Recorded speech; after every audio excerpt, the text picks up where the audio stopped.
ನಮಸ್ಕಾರ ವೀಕ್ಷಕರೇ, ಇಬ್ಬನಿ ಚಾನಲ್ಗೆ ಸ್ವಾಗತ. ನಮ್ಮ ವಿಡಿಯೋಗಳನ್ನು ಮೊದಲ ಬಾರಿ ನೋಡುತ್ತಿದ್ದಲ್ಲಿ ದಯವಿಟ್ಟು ಸಬ್ಸ್ಕ್ರೈಬ್ ಮಾಡಿಕೊಳ್ಳಿ, ಲೈಕ್ ಮತ್ತು ಶೇರ್ ಮಾಡಲು ಮರೆಯದಿರಿ.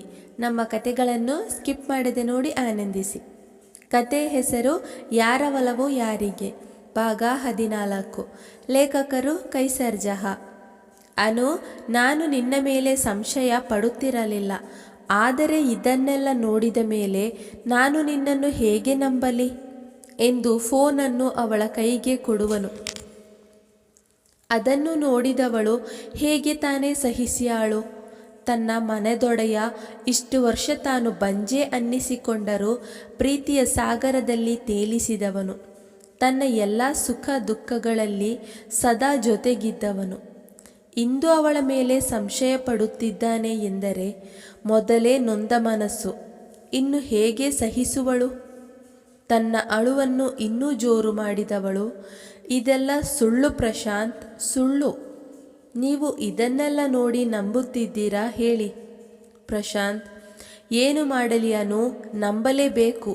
ನೀನು ಸಾಕ್ಷಿ ಕೊಡು, ಇದೆಲ್ಲ ಸುಳ್ಳು ಅಂತ ಎನ್ನುವನು. ವಾವ್ ಪ್ರಶಾಂತ್, ನಂಬಿಕೆ.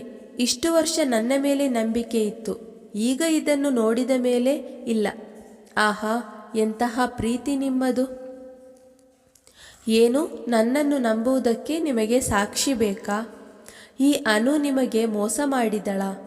ಹೇಗೆ ಯೋಚನೆ ಮಾಡುತ್ತಿದ್ದೀರಿ ನೀವು? ಈ ಸಾಕ್ಷಿಗಳನ್ನು ನೋಡಿ ನಿಮಗೆ ಮೋಸ ಮಾಡುವ ಬದಲು ನಾನು ಸಾಯೋದಕ್ಕೆ ಇಷ್ಟಪಡುತ್ತೇನೆ. ನನ್ನ ಜೀವನದಲ್ಲಿ ನೀವೇ ಎಲ್ಲ ನನಗೆ. ಏನೂ ಕೊರತೆ ಇಲ್ಲ ಅಂತ ತಿಳಿದವಳು ನಾನು. ನಿಮಗೆ ನನ್ನ ಮೇಲೆ ನಂಬಿಕೆ ಇಲ್ಲ ಎಂದರೆ ನಾನು ಬದುಕಿದ್ದರೇನು ಸತ್ತರೇನು? ಹಾಗಂತ ನಾನು ಸಾಯಲ್ಲ ಪ್ರಶಾಂತ್, ಯಾಕೆಂದರೆ ಈ ಕಳಂಕದ ಜೊತೆ ನಾನು ಸಾಯೋಕ್ಕೆ ಆಗಲ್ಲ ನೋಡಿ, ಅದಕ್ಕೆ. ನನ್ನ ಚರಿತ್ರೆಯ ಮೇಲೆ ನನ್ನ ಮುದ್ದಿನ ಗಂಡ ಸಂಶಯ ಪಟ್ಟಿದ್ದಾರೆ, ನನ್ನ ಆತ್ಮದ ಮೇಲೆ ಒಂದು ಬರೆಯನ್ನು ಎಳೆದು ಬಿಟ್ಟಿದ್ದಾರೆ.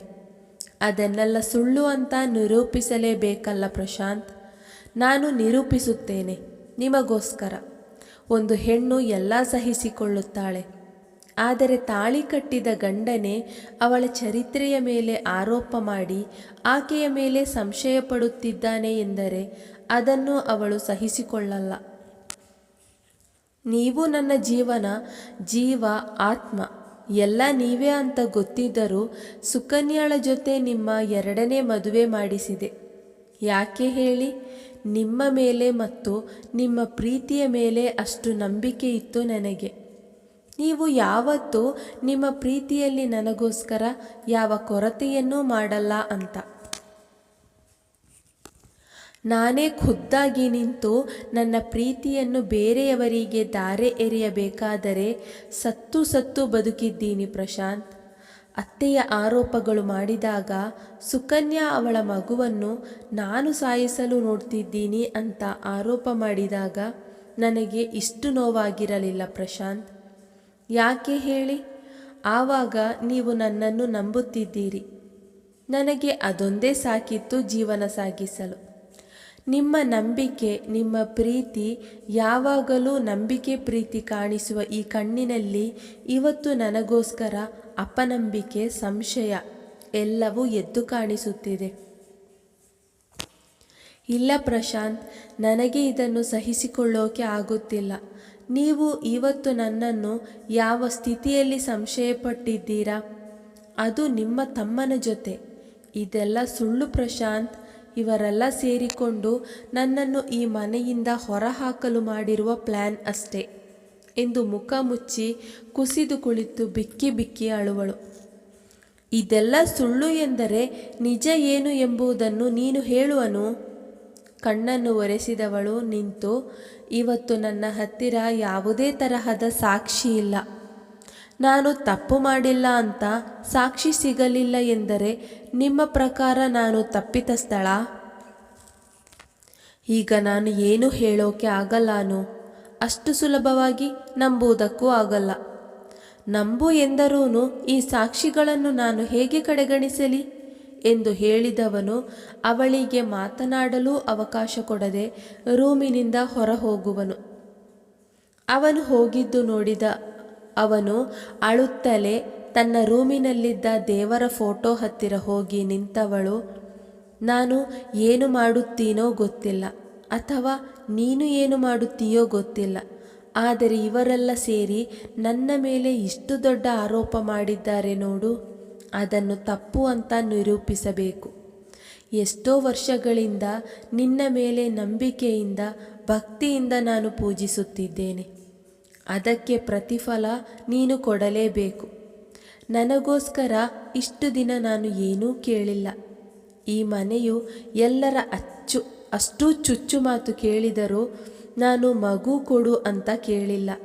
ಆದರೆ ಇವತ್ತು ನನ್ನ ಆತ್ಮ, ನನ್ನ ಪ್ರಾಣ, ನನ್ನ ಚರಿತ್ರೆ ಮೇಲೆ ಸಂಶಯ ಪಡುತ್ತಿದೆ. ಅಂದರೆ ನಾನು ಇದನ್ನು ಸಹಿಸಿಕೊಳ್ಳಲ್ಲ. ನಾನು ತಪ್ಪು ಮಾಡಿಲ್ಲ. ನಾನು ಮೊದಲಿನ ಹಾಗೆ ಇವತ್ತು ಪಾವಿತ್ರ್ಯ ಅಂತ ನಿರೂಪಿಸಬೇಕು. ನನಗೆ ಶಕ್ತಿ ಕೊಡು ದೇವರೇ ಎಂದು ಹತ್ತು ಸಾಕಾದವಳು ಅಲ್ಲಿಯೇ ಕುಸಿದು ಗೋಡೆಗೆ ಒರಗಿ ಕಣ್ಣು ಮುಚ್ಚುವಳು.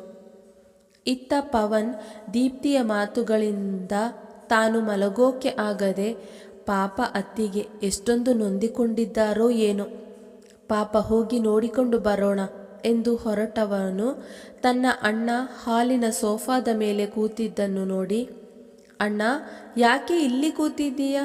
ಅನು ಅತ್ತಿಗೆ ಎಲ್ಲಿ ಎಂದು ಕೇಳುವಾಗ, ಏನೋ ನಿನ್ನದು ಯಾವಾಗಲೂ ಅನು ಅನು ಅಂತ ಜಪ, ಹೋಗಿ ಮೊದಲು ನಿನ್ನ ಹೆಂಡತಿ ಜೊತೆ ಹೇಗಿರಬೇಕು ಎನ್ನುವುದನ್ನು ನೋಡು ಎಂದು ಹೇಳಿ ರೂಮಿನ ಕಡೆ ಹೋಗುವನು.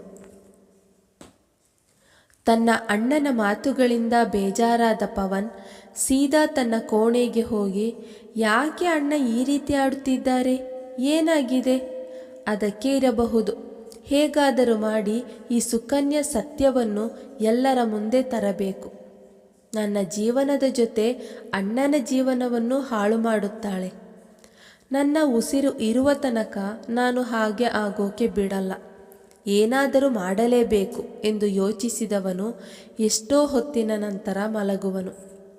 ಅವನಿಗೆ ಪಾಪ ಗೊತ್ತಿರುವುದಿಲ್ಲ, ಪ್ರಶಾಂತ್ ತನ್ನ ಮುದ್ದಿನ ಹೆಂಡತಿ ಮತ್ತು ಅವನ ಮೇಲೆಯೇ ಆರೋಪ ಹೊರಿಸಿರುವುದು. ರೂಮಿಗೆ ಬಂದ ಪ್ರಶಾಂತ್ ಅನುಜ ಗೋಡೆಗೆ ಒರಗಿ ಅಲ್ಲೇ ಮಲಗಿರುವುದು ನೋಡಿದವನು ಹತ್ತು ಕಣ್ಣೀರಿನಲ್ಲಿ ತೊಯ್ದು ಹೋಗಿದ್ದ ಅವಳ ಮುಖವನ್ನು ನೋಡಿದವನು ಬೇಜಾರಾಗಿ ಅವಳ ಹತ್ತಿರ ಹೋಗಿ ಒಂದು ಸಲ ಅಲ್ಲಿಂದ ಅವಳನ್ನು ಎಬ್ಬಿಸಲಾ ಎಂದುಕೊಳ್ಳುವನು. ಆಗ ಮತ್ತೊಂದು ಮನಸ್ಸು ಬೇಡ ಎನ್ನುವುದು. ಹಾಗೆಯೇ ಅವಳನ್ನು ಅಲ್ಲಿಯೇ ಬಿಟ್ಟು ಮಂಚದ ಮೇಲೆ ಹೋಗಿ ಮಲಗಿದವನಿಗೆ ತನ್ನ ಮಡದಿಯ ಸನಿಹ ಇಲ್ಲದೆ ಮತ್ತು ಅವಳನ್ನು ಈ ರೀತಿ ಅಲ್ಲಿಯೇ ಬಿಟ್ಟು ನಿದ್ರಿಸಲೂ ಆಗದೆ ಪುನಃ ಎದ್ದವನು ಅವಳನ್ನು ಎತ್ತಿ ಮಂಚದ ಮೇಲೆ ಮಲಗಿಸಿದವನು ಅವಳಿಗೆ ಬೆನ್ನು ಮಾಡಿ ತಾನು ಮಲಗುವನು. ಪ್ರಶಾಂತ್ ಇಕ್ಕಟ್ಟಿನ ಸ್ಥಿತಿಯಲ್ಲಿ ಸಿಲುಕಿದವನು ಮನಸ್ಸು ಅನುಜಾಳ ತಪ್ಪಿಲ್ಲ ಎಂದರೆ ಬುದ್ಧಿಯು ತಪ್ಪಿದೆ ಎನ್ನುತ್ತದೆ. ಯಾವುದನ್ನು ನಂಬುವುದು ಯಾವುದನ್ನು ನಂಬಬಾರದು ಎನ್ನುವುದೇ ತಿಳಿಯುವುದಿಲ್ಲ. ಎಲ್ಲರಿಗೂ ಅನುಜಾಳ ಮೇಲೆ ಸಂಶಯ ಬರುವ ಹಾಗೆ ಸುಕನ್ಯಾ ಎಲ್ಲ ರೀತಿಯಿಂದಲೂ ತೋರಿಸಿರುತ್ತಾಳೆ. ಮುಂದೆ ಅನುಜಾಳ ನಡೆ ಏನಿರಬಹುದು? ಎಲ್ಲದಕ್ಕೂ ಮುಕ್ತಿ ಸಿಗುವುದೇ ಅಥವಾ ಇನ್ನೂ ಕಷ್ಟಗಳು ಅವಳ ಪಾಲಿಗೆ ಬರುತ್ತದೆಯೇ? ಸುಕನ್ಯಾಳ ಸತ್ಯ ಎಲ್ಲರ ಮುಂದೆ ಹೊರಬರುವುದೇ? ಪ್ರತ್ಯಕ್ಷವಾಗಿ ಕಂಡದ್ದನ್ನು ಪ್ರಮಾಣಿಸಿ ನೋಡುತ್ತಾನ ಪ್ರಶಾಂತ್? ಮುಂಜಾನೆ ಬೇಗನೆ ಎದ್ದವಳು ತಾನು ಮಂಚದ ಮೇಲೆ ಮಲಗಿರುವುದನ್ನು ನೋಡಿ ಪ್ರಶಾಂತ್ ಮಲಗಿಸಿರಬಹುದು ಎಂದು ಅರಿತವಳು ಎದ್ದು ಹೋಗಿ ಸ್ನಾನ ಮಾಡಿ ಪೂಜೆ ಮಾಡಿ ತನ್ನ ಒಂದು ಸೂಟ್ಕೇಸಿನಲ್ಲಿ ಬಟ್ಟೆಗಳನ್ನೆಲ್ಲ ಇಡುವಳು. ಮಲಗಿದ್ದ ತನ್ನ ಇನಿಯನ ಹತ್ತಿರ ಬಂದವಳು ತಲೆಯನ್ನು ನೇವರಿಸಿ ಕಣ್ಣಲ್ಲಿ ನೀರು ತುಂಬಿಕೊಂಡು ಇನಿಯನಿಗಾಗಿ ಒಂದು ಮೆಸೇಜನ್ನು ಬರೆದಿಟ್ಟು ಯಾರಿಗೂ ಗೊತ್ತಾಗದ ಹಾಗೆ ಮನೆಯಿಂದ ಹೋಗುವಾಗ ಕೆಲಸದವರಾದ ಸೀತಕ್ಕ ಮತ್ತು ಅವಳ ಗಂಡ ಹೊರಗೆ ನೋಡುವರು. ದಯವಿಟ್ಟು ಅಕ್ಕ ಹೋಗಬೇಡಿ, ನೀವಿಲ್ಲದೆ ಈ ಮನೆಯೇ ಅಲ್ಲ. ನಮಗೆ ಎಲ್ಲ ಗೊತ್ತು ಅಕ್ಕ, ನಾವು ಬೇಕಿದ್ದರೆ ಪ್ರಶಾಂತ್ ಅಣ್ಣನ ಹತ್ತಿರ ಹೇಳುತ್ತೇವೆ, ದಯವಿಟ್ಟು ನೀವು ಹೋಗಬೇಡಿ ಅಕ್ಕ ಎನ್ನುವರು. ನೀವು ಯಾರ ಹತ್ತಿರವೂ ಏನೂ ಹೇಳುವುದಿಲ್ಲ ಆಯ್ತಾ? ಈ ಮನೆ ಋಣ ಅಂತ ಇದ್ದರೆ ನಾನು ಮತ್ತೆ ಬರುತ್ತೇನೆ ಸೀತಕ್ಕ, ಕಳಂಕರಹಿತೆಯಾಗಿಯೇ ಬರುತ್ತೇನೆ. ಆದರೆ ನೀವು ಅಲ್ಲಿಯ ತನಕ ಎಲ್ಲರನ್ನೂ ಚೆನ್ನಾಗಿ ನೋಡಿಕೊಳ್ಳಬೇಕು ಸೀತಕ್ಕ ಎಂದು ಹೇಳಿ ಅಲ್ಲಿಂದ ತನ್ನ ಅಕ್ಕನ ಮನೆಗೆ ಹೋಗುವಳು.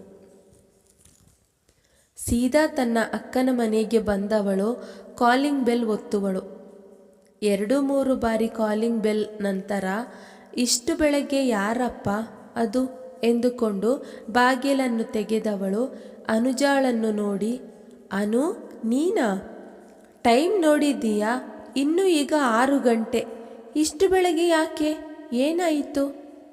ಅಕ್ಕ, ನನಗೆ ಒಳಗೆ ಬರೋಕೆ ಬಿಡುತ್ತೀಯಾ? ಸರಿ ಬಾ, ಒಳಗೆ ಕರೆಯೋದನ್ನೇ ಮರೆತೆ ಈ ಹಾಳಾದ ಬುದ್ಧಿಗೆ ಎಂದು ಇಬ್ಬರು ಒಳ ಬರುವರು. ಅನುಜ ಸೋಫಾದ ಮೇಲೆ ಕುಳಿತವಳು. ಅವಳ ಪಕ್ಕ ಅನ್ವಿತಾ ಕುಳಿತು ಅವಳ ಭುಜದ ಮೇಲೆ ಕೈ ಇಟ್ಟು, ಏನಾಯಿತು ಅನು, ಹೇಳು ಎನ್ನುವಾಗ ಅಕ್ಕ ಎಂದು ಅವಳನ್ನು ತಬ್ಬಿ ಜೋರಾಗಿ ಅಳುವಳು. ಅನು ಪ್ಲೀಸ್, ಏನಾಯಿತು ಅಂತ ಹೇಳಮ್ಮ.